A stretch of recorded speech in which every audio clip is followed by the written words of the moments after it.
Is there any evidence for the existence of God? The short answer? Yes. Let me introduce you to some of the most well-known arguments for God's existence. Here's a summary of each one. First is the Cosmological Argument. The Cosmological Argument contends that the sheer existence of our universe, or of any universe at all composed of objects that could have failed to come into being, requires an explanation, and that the only fully satisfactory explanation would have to postulate the existence of a God who himself necessarily exists. In other words, the very fact that the universe exists and began to exist infers a cause outside of the universe, which we might call God. Second is the Teleological Argument. Sometimes known as the argument from design, it maintains that the nature and degree of order to be found in the universe cannot be explained fully, unless we conclude that it is the product of an intelligent, powerful designer.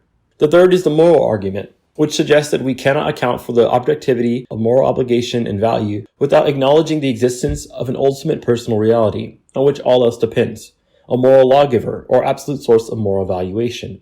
That is, the fact we can perceive morals to be not just preferences, but an objective law, points us to a moral lawgiver that would make it so. The fourth one is different in that it's not an argument per se, but it focuses on the historical figure of Jesus. The contention is that if it can be shown that Jesus is a historical figure that said what he said and did what he did, then that would be strong evidence for the existence of God. And these are just some of the most well-known cases for God's existence. Which one would you like to learn more about?